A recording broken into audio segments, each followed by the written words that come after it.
Hey friends, Sam Haymart for Test Driven TV. Today we're test driving the 2014 Ford Fiesta ST. This is a happy little car, a little puppy, a young whippersnapper. And I thought what a better way to test drive it was to take it on a road trip. But one thing I found out pretty quickly was it's not very happy on the freeway and cruise control. No, this one likes a nice back road with some curves to have some fun. And what a better back road than the mother road.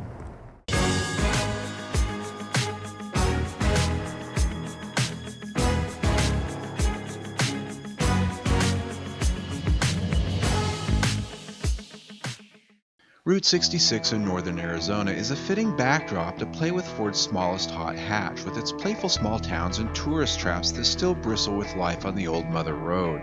Rolling along in the most modern of Fords, the scenery and history you drive through just makes your mind wander to a different time. That's until you get it out on the open spaces where the impressions of speed you get from the tar-stripped road are much more intense than that of the interstate. We might be somewhere back in time, but it feels like we're making it up well. The Ford Fiesta ST stands apart from its other showroom brothers with all the high-performance boy racer touches. Its 17-inch alloy wheels look actually larger than they are. The more aggressive front fascia and side skirts draw it closer to the ground. Out back, the unique lower fascia looks well tapered and somewhat exotic and frames the fat dual exhaust tips quite tidy-like. The upper rear spoiler is really the finishing touch that presents the Fiesta ST as high performance, but not over the top.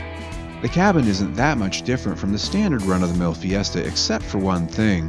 Ours had the optional Recaro sports seats, and at about $2,000 they're an expensive proposition over the standard ST chairs. Some in my office didn't care for them, and if you're over about 200 pounds you might find them a bit too snug. They aren't for everyone, but I love them for their tight grabbing support, their firm feel, and of course they look just awesome. Dash and driver controls are well laid out and follow Ford's European car design themes. The 6-speed shifter is a friendly little device and doesn't have any bad habits when the going gets fast. With the Recaro seats, it does take some adjusting to the tilt wheel and the seat slide to get it just right.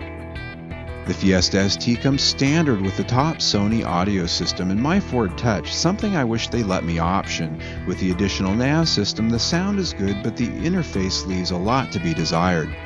Menus on the My Ford Touch can be frustrating or simply distracting behind the wheel for some uses. They have added hard controls for common audio adjustments, which is a good faith improvement, however. Woo! That's got a nice little sound and a nice little power curve. Just puts a smile on your face. Now, I gotta tell you, this sound, it does sound good, but it's way engineered. I mean, duh, right?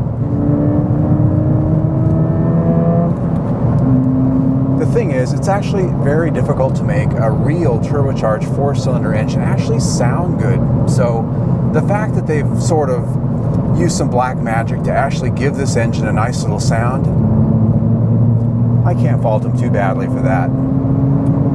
It just really adds to the experience. It makes the car a lot more fun. It is what's under the hood that gives this little puppet soul. The 1.6-liter turbocharged and intercooled 4-cylinder has all the goods from variable valve timing to direct fuel injection.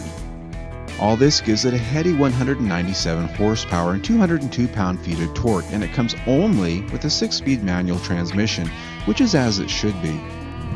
Let's see if this thing has torque steer or not. I heard that, baby. Torque steer really wasn't that bad, as the Fiesta ST just doesn't have a great deal of it down low. By the time the engine's cooking up the power, you're moving well down the road fast enough that such things aren't going on.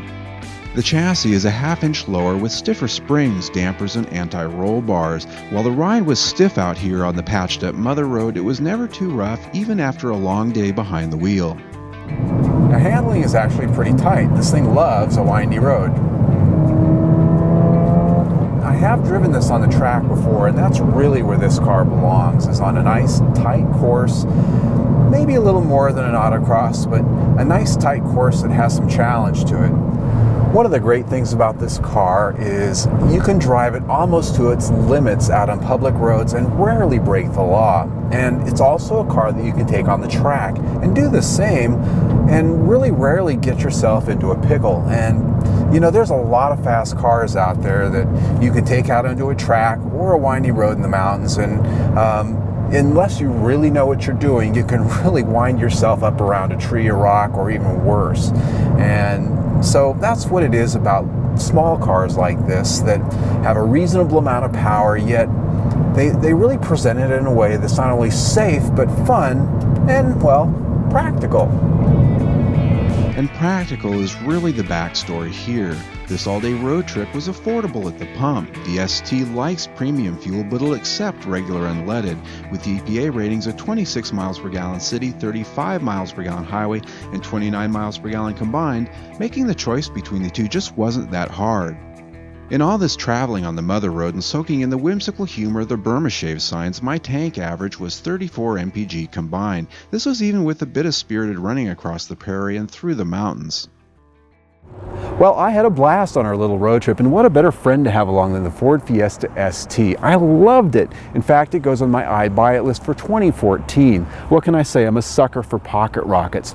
And as we look here at all of our stats, the price tag, I think, really does represent a value. Now, granted, had it not been for those expensive Recaro seats that it has, it'd be down around $22,000. And really, for a car that you can take out to the racetrack and then back home again for that price, I really do think that's an excellent value. As we look at the stars, how we rate the car for the week, it comes up pretty good across the board. The only area I really had to complain about was the infotainment system, the My Ford Touch.